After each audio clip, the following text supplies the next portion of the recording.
Antes de continuar, no te olvides de suscribirte a nuestro canal y activar la campana de notificaciones. Así, no te perderás ninguno de nuestros videos y no olvides compartirlo, como dice en 2 Tesalonicenses 3:1, para que la palabra del Señor corra y sea glorificada. Padre, pedimos que nuestra mente esté aquí y ahora. Alumbra nuestro entendimiento al escuchar tu palabra, que sea clara. Renueva nuestra manera de pensar para vivir por fe, Padre, para que lo que vamos a compartir sea claro para cada uno de nosotros, poderlo aplicar en el día a día, que no haya distracción y que estemos alertas para escucharla en Cristo Jesús. Amén. Bueno, familia, estamos compartiendo sobre lo que hizo Cristo al tomar cuerpo y continuando con este tema, vamos a ver el día de hoy qué es la cruz para los llamados. Una pregunta: ¿qué es la cruz para los llamados? Hemos venido compartiendo 1 Corintios capítulo 1, versículo del 18 al 24, donde hablamos de que la cruz es locura, donde hablamos que Dios en su sabiduría, Él definió que cuando Él viniera a tomar cuerpo y fuera al sacrificio, pues para poder comprender la palabra de la cruz, Él iba a destruir la sabiduría y desechaba el entendimiento, porque la única manera de comprenderlo es que Dios alumbre y revele su palabra. Venimos compartiendo los domingos anteriores sobre este tema. Continuando, vamos a 1 Corintios capítulo 1, versículo 23. Vamos a leer 1 Corintios capítulo 1, versículo 23. Pero nosotros predicamos a Cristo crucificado. Para los judíos ciertamente tropezadero y para los gentiles locura. Entonces en el versículo dice, nosotros predicamos ¿a quién? A Cristo crucificado. La palabra de la cruz, lo que Dios le reveló a Pablo, y Dios nos llama para eso. Pero en el versículo, aparte de eso, el versículo define dos grupos. Está definiendo dos grupos. El primer grupo son los judíos.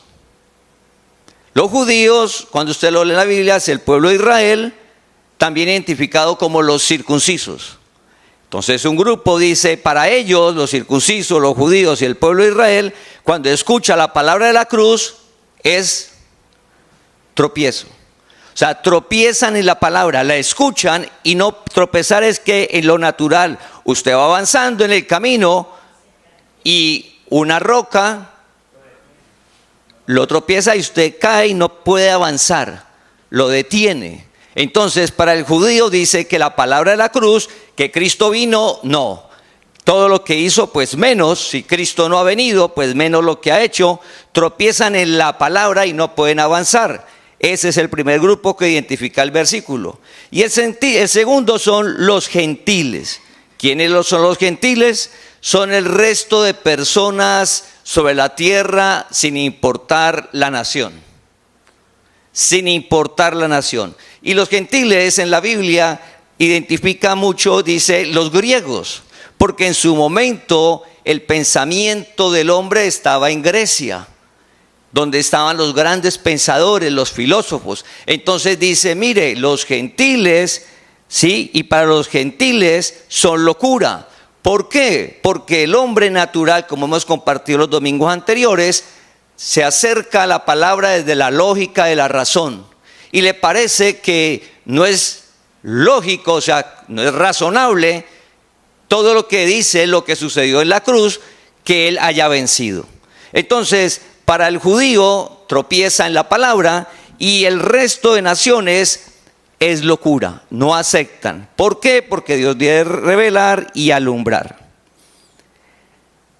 El hombre natural, en su sabiduría, al escuchar la palabra, se ha ideado una cantidad de doctrinas, de cosas religiosas, de cosas naturales, porque no acepta la palabra de la cruz. Y el judío sigue en la ley. Teniendo en mente eso, lo que dice el versículo Corintios 1:23, vamos a avanzar a 1 Corintios 1:24. 1 Corintios 1:24. Mas para los llamados, así judíos como griegos, Cristo, poder de Dios y sabiduría de Dios. Mas para los llamados, así judíos como griegos, Cristo, poder de Dios y sabiduría de Dios. El versículo inicia, mas para los llamados. En el versículo anterior identificaba dos grupos de personas.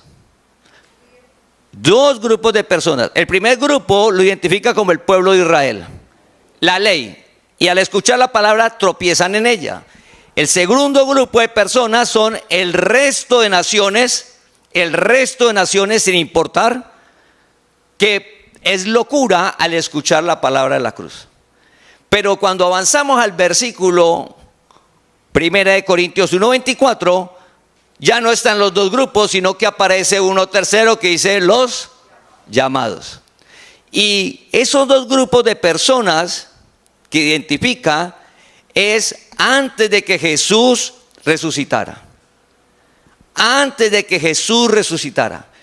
Cuando Jesús resucita, esos dos grupos de personas, que eran el pueblo de Israel y el pueblo gentil, los circuncisos y los incircuncisos.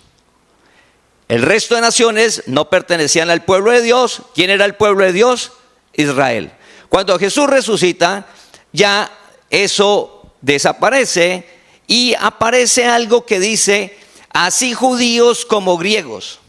Judíos, pueblo de Israel, griegos, está identificando el resto de naciones. ¿Y por qué no dice gentiles o incircuncisos y dice griegos? Porque repetimos, en Grecia en su momento era donde estaban los grandes pensadores, los filósofos que daban respuesta a las preguntas de la vida.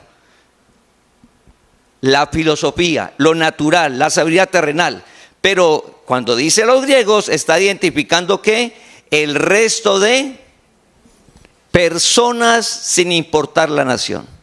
Entonces aquí ya aparece algo que es, ya no hay judíos, ya no hay gentil, ya no hay circuncisos, no hay incircuncisos, sino que hay un solo pueblo.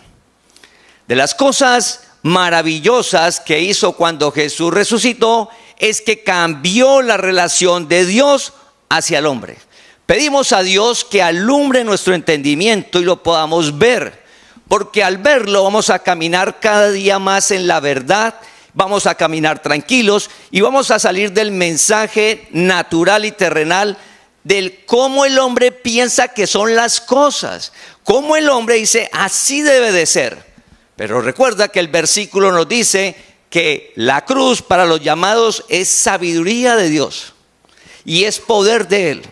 No sabiduría terrenal y natural, la cual Dios nos dio para lo natural, pero no para la relación con Él y no conocer el fundamento de la vida, de dónde venimos, para dónde vamos, por qué la creación, qué pasa cuando alguien parte, la muerte, qué pasa frente al dolor, las injusticias de la vida. Esas preguntas, el hombre en lo natural llega a unas respuestas naturales, conclusiones que son de acuerdo a su pensamiento, mientras la locura de la cruz, la palabra de la cruz nos da la sabiduría de Dios y nos da la respuesta real. Esa respuesta no pasa, no cambia de generación en generación, es la misma. Entonces, cuando Jesús resucita, vemos que dice, tanto los judíos como los griegos, los llamados. Significa que cuando Él resucita, aparece un solo pueblo y de ese grupo de personas Dios llama. Entonces, mira el privilegio. Entonces, vamos a ir a Efesios capítulo 2, versículo 14. ¿Qué pasó en la cruz? ¿Qué sucedió? ¿Qué cambió en el mundo? Que aún las personas siguen como si aún Él no hubiera resucitado. Cristo venció, todo cambió. Entonces mira esto. Primera Efesios capítulo 2, versículo 14. Porque Él, se refiere a Cristo, tomó cuerpo, Jesús muere y resucita.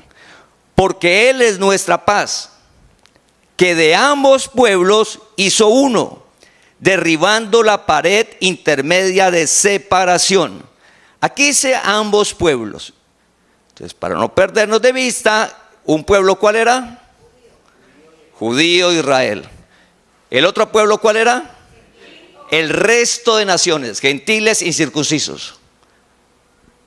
¿Cómo era antes que Jesús resucitara? Dios solo hablaba con los judíos, el pueblo de Israel, y lo hacía por medio de la ley. Dios entregó la ley y de esa manera se relacionaba con ese pueblo. El resto de personas que vivían en las otras naciones no tenían relación con Dios, no conocían que existía Cristo el Señor, no conocían, no tenían relación con Dios porque no sabían que existía. Y había una división. El judío decía: usted es gentil. El judío decía: usted es incircunciso. El judío decía: Dios es mío, Dios está con nosotros, Dios no está con ustedes. ¿Y eso era verdad o mentira? Era verdad. Pero el mundo no sigue así. Esa pared intermedia, eso que dividía Dios con el hombre.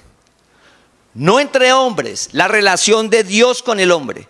Recuerda que nunca ha sido el hombre hacia Dios. Nunca, nunca. Siempre ha sido Dios hacia el hombre. Siempre. Entonces Dios definió un pueblo natural que lo iba a iniciar con Abraham.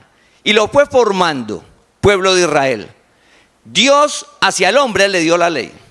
Y Dios definió que el resto de personas sobre la tierra no lo iban a conocer y por ende no tenían relación con Él.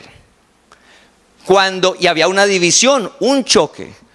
Por eso el judío le decía, no le hablaban nunca de Dios a una persona que no fuera un judío. Por eso comprendemos por qué los sacerdotes y el sumo sacerdote y los profetas no se fueron viajando al mundo, a las otras naciones, a contarle que existía Cristo y que tenían que hacer sacrificios, que tenían que hacer un templo. Nunca, porque la ley era solamente ¿de quién? De ellos. Porque solo ellos lo hacían con Dios.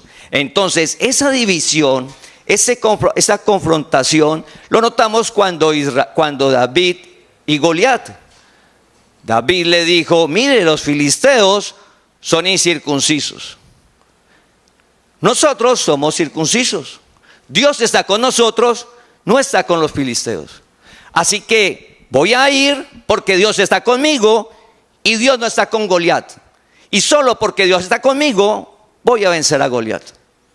Porque Dios está conmigo. Voy con Dios. Y Goliat, como es filisteo, Dios no está con él. Todo eso era antes, por favor.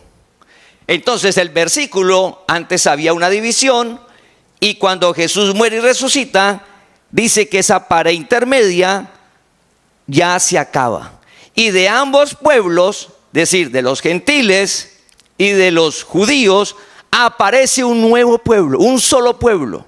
Entonces Dios, cuando resucita, ya no hay gentil y ya no hay judío. De Dios hacia el hombre ya no hay. De Dios hacia el hombre, ¿qué hay? Un solo pueblo espiritual. Los espíritus escogidos desde antes de la fundación del mundo, Él murió por ellos. Él nos bautizó. Él nos circuncidó. Comimos y bebimos de Él. Jesús dijo: si no comen y no beben de mí, no tienen vida eterna. El que coma y beba de mí tiene vida eterna. La Pascua, el símbolo de la Pascua que le dio al pueblo de Israel. Cuando Jesús muere y resucita, todos los espíritus, Él nos dio a beber de Él. a comer de él, del Espíritu. ¿Qué quiere decir? La eternidad de Dios la compartió a todos los escogidos, sin importar la nación. De Dios hacia el hombre no hay naciones. Nosotros aún seguimos viendo ¿qué? Naciones, y seguimos una confrontación religiosa. Eso es el hombre natural. Pero Dios ya no ve naciones, no hay una confrontación, sino que para Dios quitó esa barrera y dijo: mi pueblo son todos los escogidos espíritus desde antes de la fundación del mundo, sin importar la nación. Es decir, que en el pueblo de Israel hay escogidos. En el pueblo palestino hay escogidos. En lo natural nos dicen hay una confrontación religiosa, porque siguen viviendo sin tener en cuenta la palabra de la cruz. Eso es por profecía. El resto de naciones hay confrontación. ¿Por qué? Por no tener en cuenta la palabra de la cruz. Profecía. Porque Dios dijo: desecho el entendimiento, destruyo, y desecho sabiduría y entendimiento. Y para comprenderme y conocerme es necesario que yo abra la mente. Es necesario que Él alumbre. Por eso David dijo: alumbra mis tinieblas. Si Dios, familia, en nuestra mente no alumbra, no revela, no ala, esa vida de fe no la vamos a ver. ¿Cómo así que Él, cuando murió, resucitó, hizo un solo pueblo? Pero yo no veo un solo pueblo, yo veo un mundo dividido por vista, porque no hay conocimiento. Nosotros vivimos por fe, ¿y qué vemos? Un solo pueblo. Nosotros vivimos por fe, vemos un solo pueblo. Para nosotros, todas las personas son escogidas y nosotros predicamos a Cristo crucificado. No más, le contamos lo que Dios ya nos permitió ver, que Él venció. Le contamos. ¿Y qué esperamos? Oramos para que Dios alumbre y revele, y que la persona pueda ver lo que Dios nos está permitiendo ver a nosotros. Que hay un solo pueblo, ya no hay divisiones. Él. Entonces vamos a recordar el versículo. Efesios capítulo 2, 14.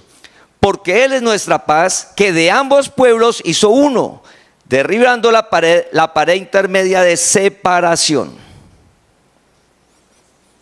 Entonces ya sobre la tierra, ¿qué hay? Todos los escogidos de Dios. ¿Y qué sucede con todos los escogidos de Dios? Que sepa o no sepa la persona en la generación que le haya tocado vivir después de que resucitó, que llegó salvo. Y el hombre puede decir: no, eso es mentira, aquí nos ganamos la salvación nosotros. Porque el hombre tenga argumentos y trate de demostrar que la salvación es por obras, o que no existe, o lo que quiera, no deja de ser verdad que Cristo te escogió de antemano y te salvó. ¿Qué quiere decir?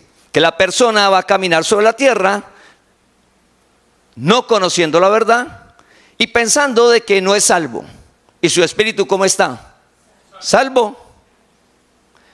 Jesús dijo: conocerás la verdad y la verdad te hará libre. Conocimiento. Si usted nota en cualquier área de la vida, su profesión, su ocupación, lo que usted haga, su empleo, lo que marca es el conocimiento. Su negocio, su ocupación, su profesión, lo que marca la diferencia es conocimiento. Para el evangelio es igual, solo que ese conocimiento lo da Dios. Entonces, familia, es hermoso comenzar a saber que hay un solo pueblo y que eso lo hizo en la cruz, y que de todos los escogidos, el versículo que iniciamos, más para los llamados. ¿A quién llama Dios? Del pueblo que Él hizo uno, los escogidos, sin importar la nación, Él va llamando. Esto es un ejemplo. Hace 8 días vimos la historia de Saulo de Tarso. ¿Saulo de Tarso de dónde era? De los judíos. Pero él no sabía que Dios vivía en él, que había sido bautizado, circuncidado, que era eterno. No sabía nada de eso. Y él toda su vida estuvo en la ley y hacía cosas pensando que eso era correcto. Cuando Dios lo llama, recuerda el versículo, más para los llamados, no está hablando de el resto, los llamados, Dios te llamó, más para los llamados. Saulo tenía una manera de pensar acerca de Dios, veía que habían dos pueblos. Para Saulo de Tarso habían dos pueblos aún. ¿Y era verdad o mentira? Mentira. Saulo vivió después de que Jesús resucitó. ¿Y cuántos pueblos había? Uno solo. Pero Saulo decía, no, Jesús no es el Cristo, así que Dios es de nosotros y el resto de naciones incircuncisos. Cuando Dios le revela, lo llama. La manera de pensar, de vivir y actuar cambió. ¿Qué debemos de orar? Que en su misericordia Dios llame. Más para los llamados. Más para los llamados. Saulo de Tarso no lo estaba buscando, lo que compartimos hace 8 días. Busque la prédica, escúchela. Y del pueblo gentil, Dios también llamó a personas y le reveló la palabra. Entonces, Dios llama.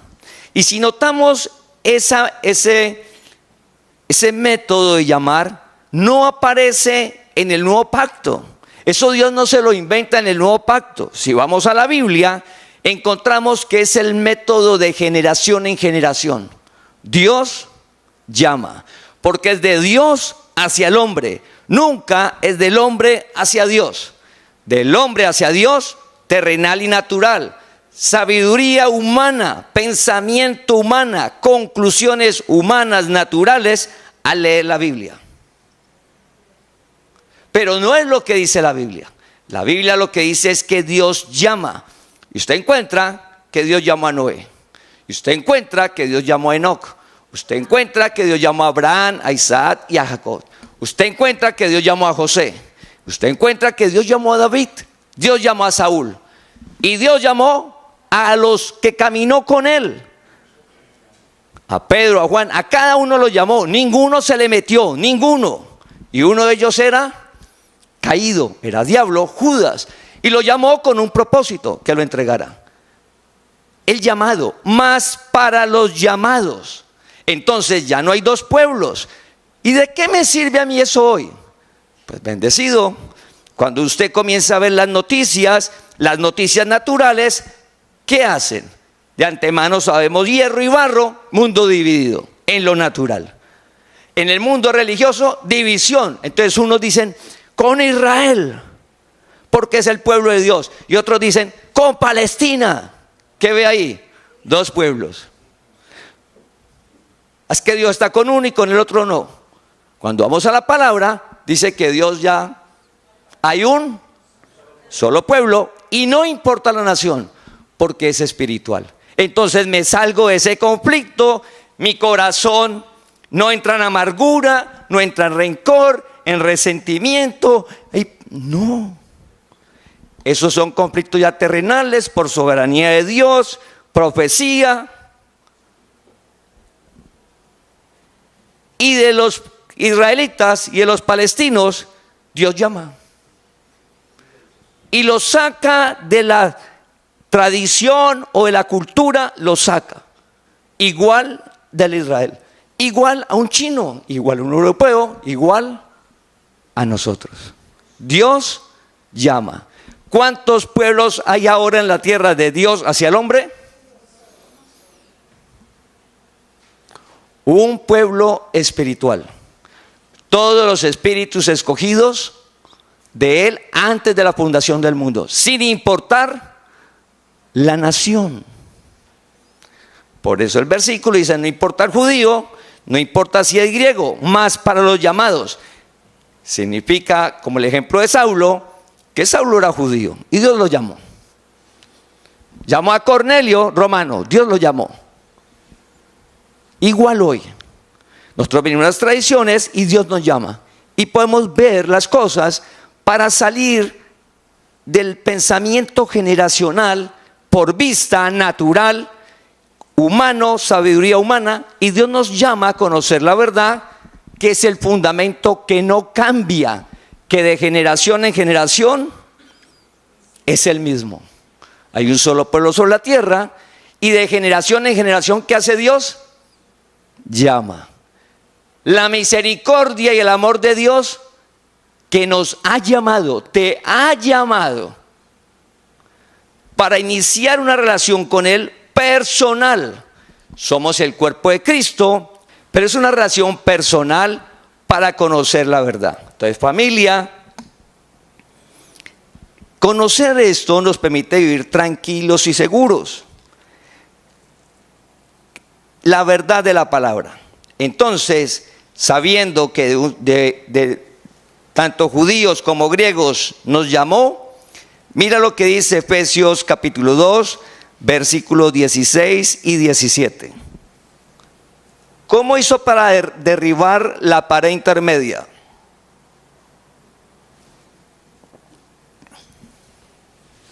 ¿Cómo quitó que los gentiles ya no fueran gentiles? ¿Y cómo hizo que el pueblo de Israel ya no tuviera pecado y no estuviera bajo la ley? Que ambos bajo la gracia. Efesios capítulo 2, versículos 16 y 17. Y mediante la cruz reconciliar con Dios a ambos en un solo cuerpo, matando en ella las enemistades. Y vino y anunció las buenas nuevas de paz a vosotros que estabais lejos y a los que estaban cerca. ¿Quiénes estaban lejos? Pueblo gentil. ¿Quién estaba cerca? Pueblo de Israel. ¿A quién le anunció las buenas nuevas? Al pueblo de Israel y al pueblo gentil. ¿A quién llamó para anunciar las buenas nuevas? A un judío que era Saulo de Tarso. Lo saca y le muestra que hay un solo pueblo y que es un pueblo limpio, santo. Y por eso usted encuentra que dice que nosotros que somos nación santa, pueblo apartado de Dios. Eso somos cada uno de nosotros, real sacerdocio.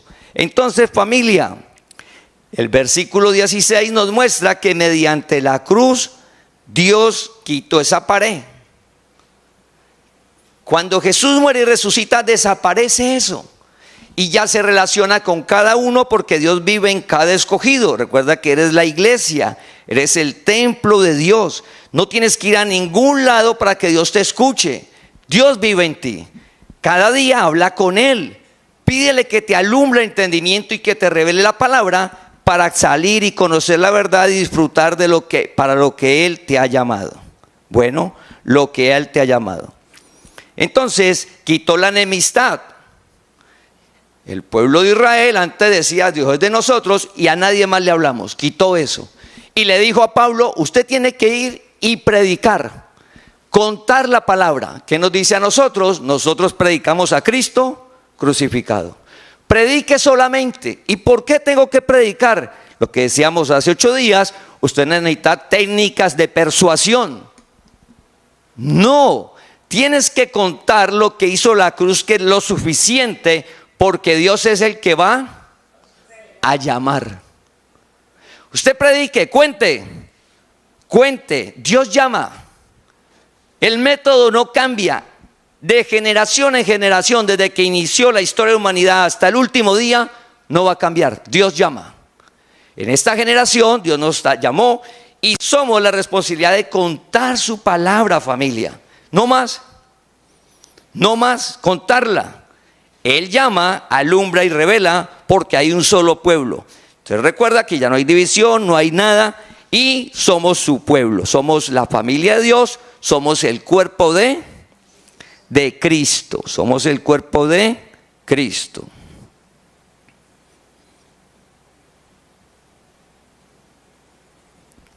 Entonces,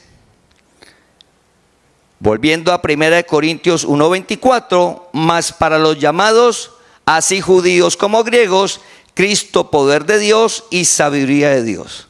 Entonces nosotros somos escogidos y no sabíamos nada. Cada uno creció en una familia, un entorno social, unas creencias, estructuras académicas, lo del momento, lo generacional, y usted comenzó a crecer y a pensar y a llegar a conclusiones hasta que llega un día en que Dios te llamó. Cuando Dios te llama, ¿sí?, comienza y dice más para los llamados, entonces dice que Cristo es poder y sabiduría. Mira, Cristo es poder y sabiduría. Él, sabiduría celestial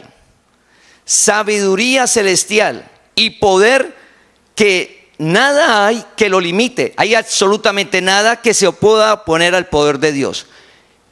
¿Qué hizo Cristo cuando muere? Cuando Jesús muere y resucita, ¿qué hizo Él? Venció la muerte. Cristo es poder. Entonces Dios comienza a mostrarnos que Él venció la muerte, que Él se llevó las enfermedades, y oramos por cada persona de la congregación, ver las buenas nuevas, ver el poder de Dios que es real. No tienes que echarse aceites, ni que te coloquen manos, ni usted colocarse la mano. No, creer. Jesús le dijo a Marta: no te he dicho que si crees, no te he dicho. Cuando Jesús le dice no te he dicho, es que era una conversación recurrente cada vez que la veía. Marta, crea. ¿Y qué es creer? Pues si yo le digo algo, así es. Jesús en ese momento pues le decía: quite la piedra, y ya no la quería quitar por todo lo que veía de Lázaro. Entonces Jesús se llevó las enfermedades en su cuerpo. Cristo en el cuerpo, Jesús se llevó la enfermedad. Por su llaga hemos sido curados. Entonces uno se ve, siente el dolor, el familiar, el amigo, el diagnóstico, los exámenes. ¿Qué dice la medicina? ¿Qué dice el hombre? Lo que siento. ¿Para qué? ¿Para qué oro? Igual se va a morir. ¿Para qué oro? Haga de cuenta lo de la historia de Marta y Lázaro. Quite la piedra, Marta. ¿Para qué? ¿Para qué la quito? ¿Para qué? ¿Para qué? 4 días, huele mal, descompuesto, gusano. Usted me va a hacer desgastar a roca bien pesada, ese olor, nos enfermamos. ¿Usted quiere que nos enfermemos, Jesús? No te he dicho que si crees, una acción. Ahora, familia, poder. Cristo es poder. Los llamados, nosotros, es poder. Ese poder, ¿cuándo comienza a tener vigencia? Cuando Él resucita. Algo que venció Él fue la pobreza. Y uno va al mundo y de generación en generación usted encuentra que un problema es la economía. Y uno va a ver la situación personal y dice: no, pues problemas económicos, el mundo. Cristo es poder. Él venció la pobreza. Cristo es poder. ¿Y cuándo inició esa vigencia de que Él venció la pobreza? Cuando resucitó. Si Jesús muere y no resucita, pues de nada servía. Cuando Él resucita es como el sello, como cuando le pasan al presidente de la República el decreto y está en el escritorio. ¿Qué falta? La firma. Si no firma, pues puede estar en el escritorio, necesitamos la firma. Hasta que no firme, comienza. Jesús muere y cuando resucita, Cristo venció la pobreza. No, usted no sabe las deudas que tengo. Para eso Dios te llamó. Dios te llamó para que te des cuenta quién eres. ¿Quién eres en la tierra? Nación santa, pueblo apartado de Dios. Eres un escogido y llamado por Dios para ver su gloria aquí en la tierra, para que lo conozcas aquí en la tierra. Porque todos los escogidos allá lo vamos a conocer. Cielo nuevo y tierra nueva. ¿Cuál es el privilegio? Que Dios te ha llamado para que lo conozcas ahora.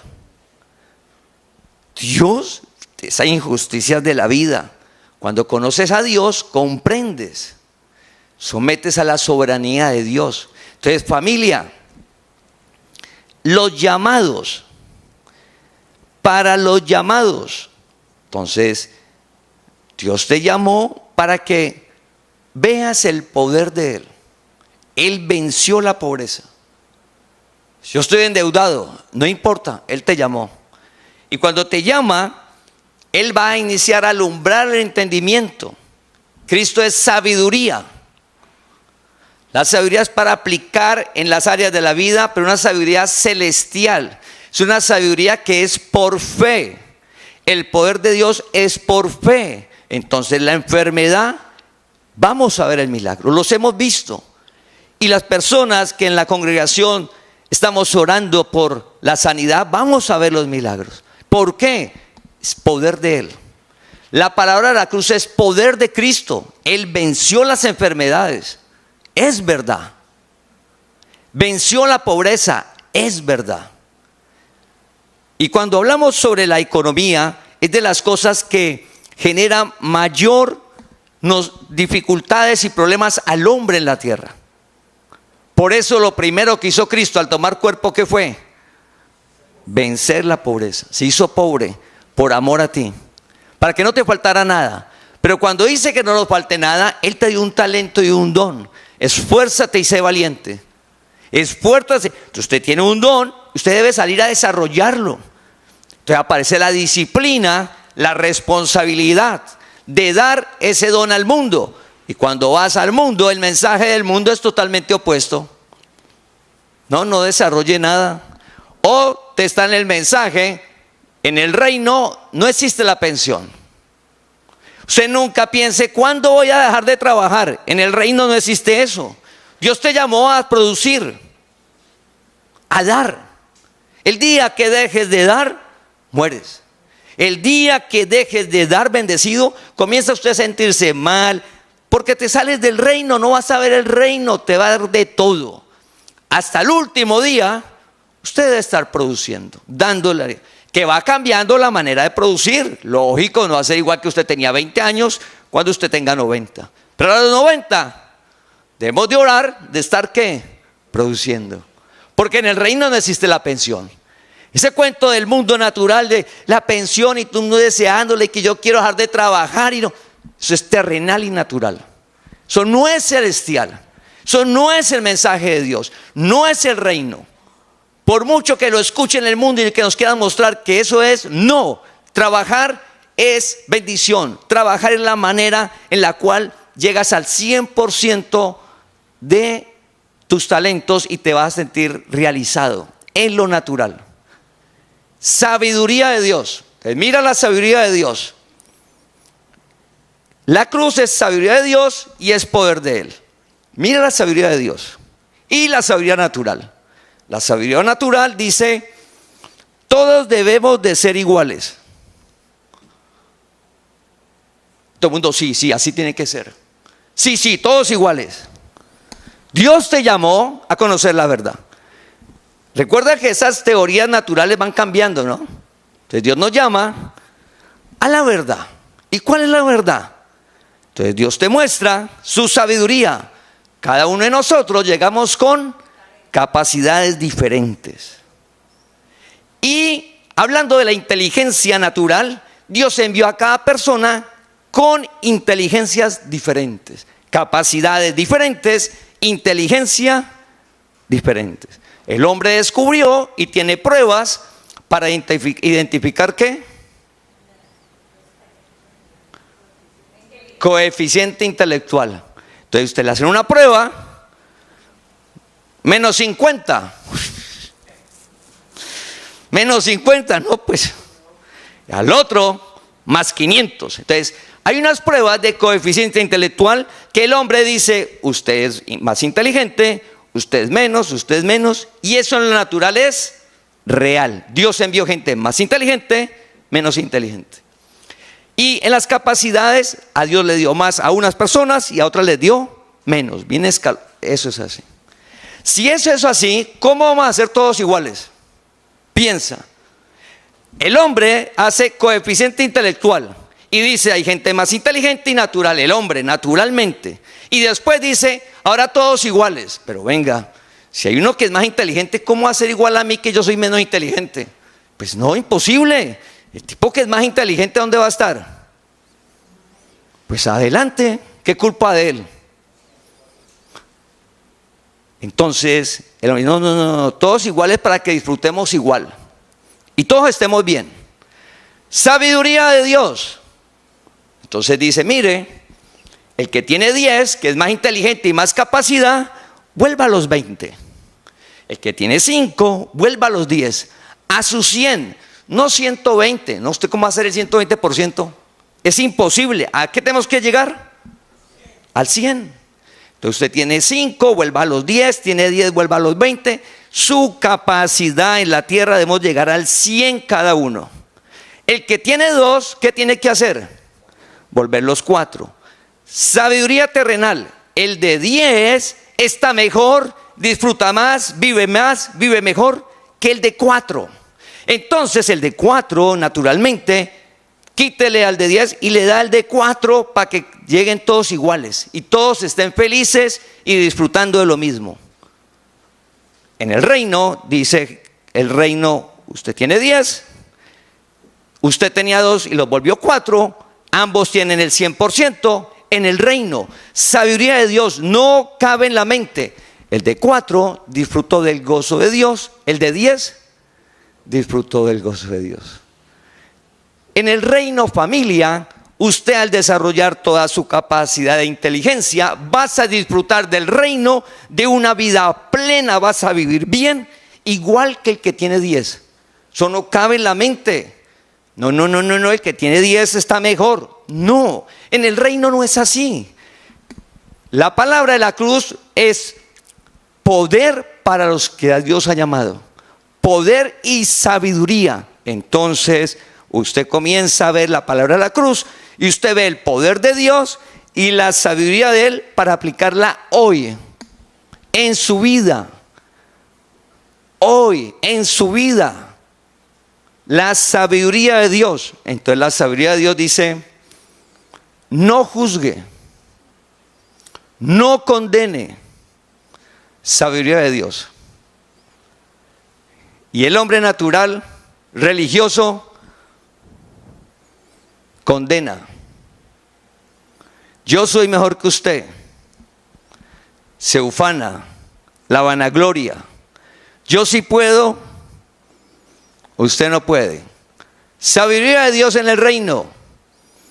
Necesitamos de Dios. Si estamos caminando bien, es gracias a Dios. Y no podemos condenar ni juzgar a nadie por sus acciones, solo predicar y orar. ¿Por qué? Porque en cualquier momento, si uno está firme, es gracias a Dios. Y cualquier momento puedo caer.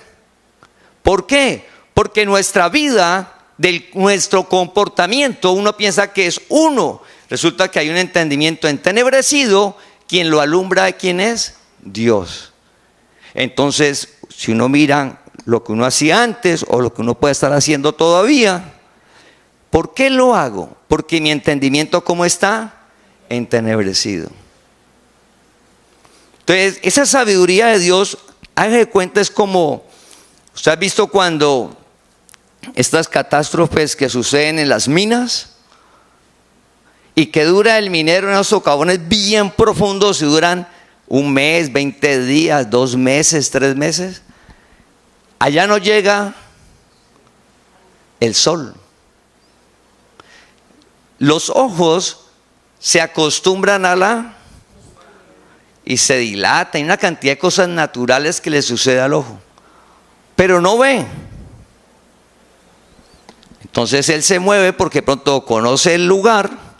Y si se mueve, pues le puede pasar cosas, se puede hacer daño o dañar algo en esos lugares, ¿sí? Porque no ve, es que está, el ojo se dilata y está. Cuando lo logran sacar, él sale con los ojos, ¿usted ha visto cuando la noticia, él sale con los ojos así, como nosotros estamos todos ahora? No. Y uno dice, pero venga, si está ahí, ¿por qué? Con gafas oscuras, vendados, y comienza un proceso a la luz. Si ellos estaban en la oscuridad y tenían los ojos así, bien, cuando llegan a la luz comienza un proceso.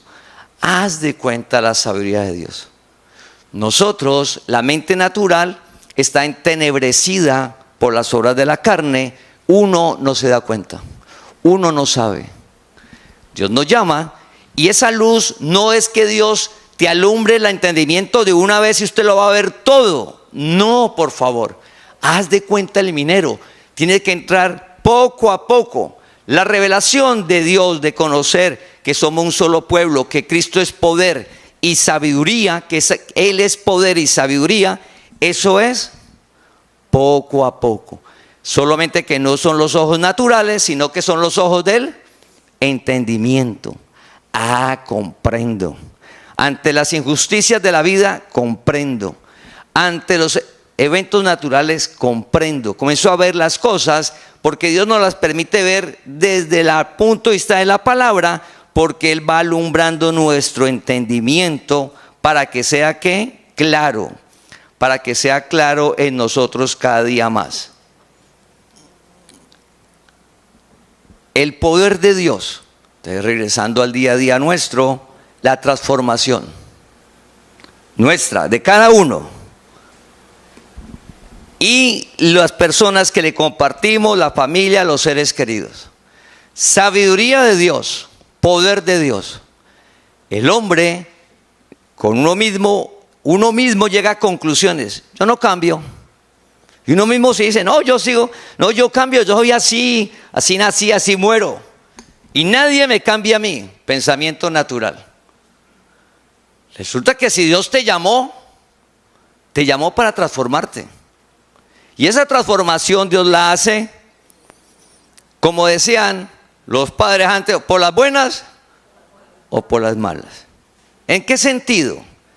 En que es que uno dice, no, es que yo soy así y nadie me cambia. Cuando Dios te llamó a transformarte. Entonces, un ejemplo, en la Biblia hay varias historias de cómo el poder de Dios pasa por encima de la voluntad del hombre.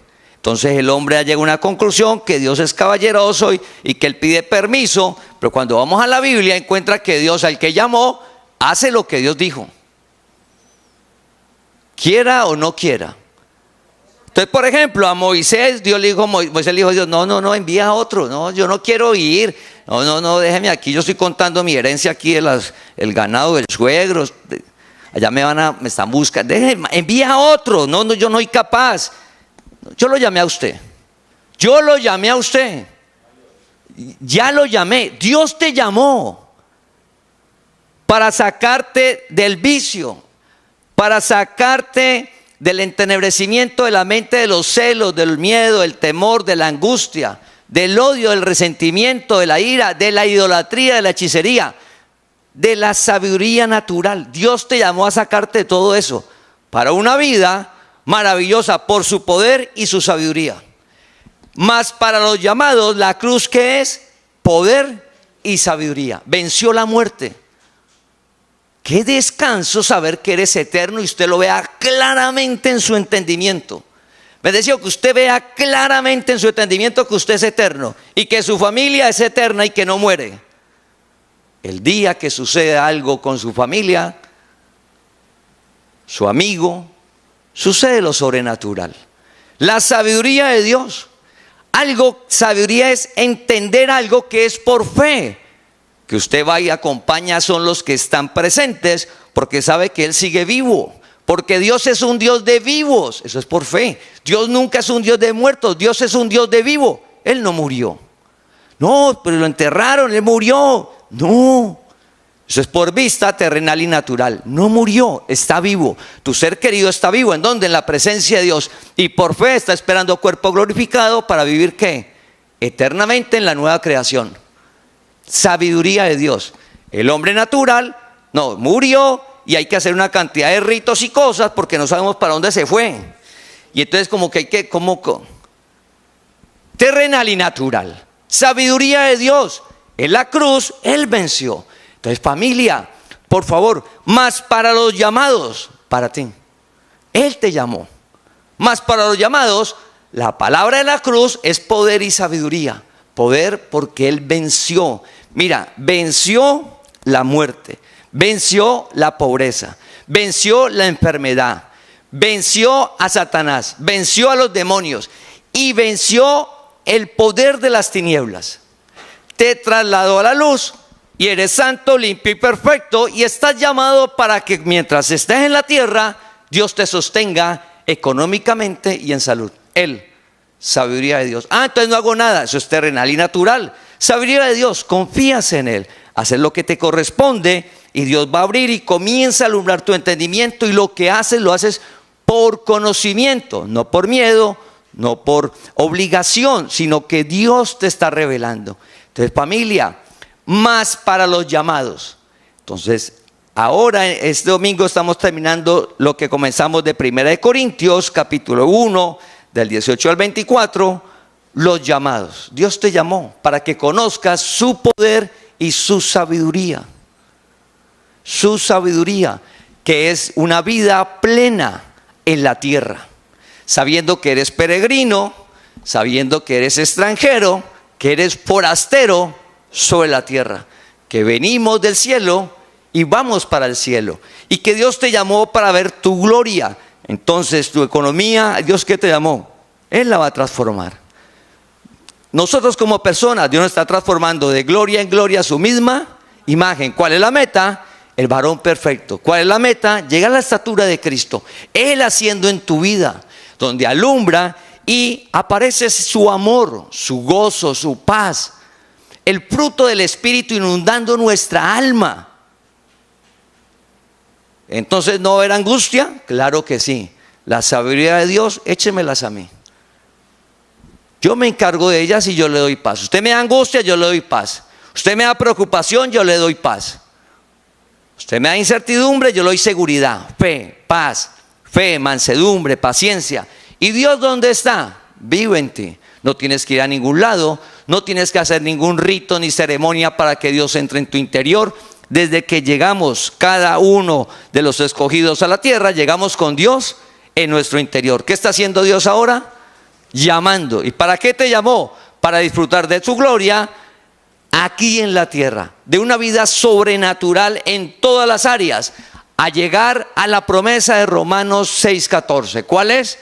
Que al vivir bajo la gracia, el mal no se enseñoreará de nosotros. Así que, familia, estamos llamados a una vida maravillosa. Nos llamó a eso, a cumplirte los deseos del corazón, porque vivimos por fe y su palabra se cumple. Así que vamos a orar para finalizar. Padre, oramos para que tu poder y tu sabiduría cada día sea más clara en nosotros y poder disfrutar de ella, Señor. Oramos por cada persona en la congregación que tiene una dolencia, o que la persona no sabe que se está formando en su cuerpo, pero tú sí lo conoces y ya has vencido, Señor. Oramos para ver ese poder de que has vencido la enfermedad en tu cuerpo, Señor, te la has llevado y por tu llaga hemos sido curados, Padre. Oramos para que cada cuerpo, Señor, de la congregación que asiste, Señor, que has llamado, sea verdad esa palabra. Que restaures cada órgano, cada neurona, cada célula, Señor. Para que la sanidad y el metabolismo de cada cuerpo, Señor, funcione adecuadamente. Que la sanidad sea notoria. Padre, porque creemos en tu palabra, sabemos que tú eres un Dios que no miente y que has vencido, que tu reino está en la tierra y está en cada uno de nosotros, que es tu presencia, Señor. Te pedimos para que la salud se manifieste de manera sobrenatural, Señor. Que cuando vaya la persona a sus exámenes encuentre la buena nueva, que el médico le diga qué se hizo. Que encuentre la buena nueva, que está sano. Porque tu palabra se ha cumplido, tu poder, Señor, que es real hoy. Igual te pedimos por la economía de cada hogar, Señor, por los empleos, los ascensos, los negocios. Señor, las ideas, que le des ideas de negocios. Las personas están orando por ideas, nuevas oportunidades, que llegue esa pronta respuesta, Señor, del empleo, del ascenso, para que cada hogar no falte nada, que cada hogar lleguen los recursos necesarios. Pero también te pedimos para que cuando lleguen esos recursos Señor, que les dé sabiduría para administrarlos. Dale entendimiento para administrarlos conforme, Señor, a tu palabra.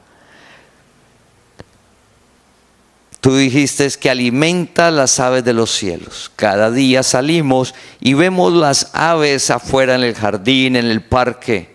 Tú alimentas a cada una de ellas. Ninguna se acuesta sin el alimento. ¿Y qué no harás con nosotros? Somos tus escogidos, tu creación, creados a tu imagen, Señor. Oramos para que des el empleo, fuerza para salir adelante cada uno en su trabajo. Y abriéndonos, Señor, para que cada día llegue esa provisión a cada hogar. Señor, te pedimos para que cada día esté el deseo y el anhelo de leer tu palabra. Que cada día esa relación personal, Señor, de Mateo 6:6, sea una realidad en cada persona. Que cada persona tenga ese tiempo contigo, Señor. Y que cuando lean la palabra, cada día sea más clara. Que cuando lean la palabra seas tú alumbrando su entendimiento. Cuando lean la palabra, Señor, revélala su vida para que disfrute de tu reino aquí en la tierra, a lo cual nos has llamado. En Cristo Jesús. Amén. Te invitamos a que compartas este mensaje para que la palabra del Señor corra y sea glorificada.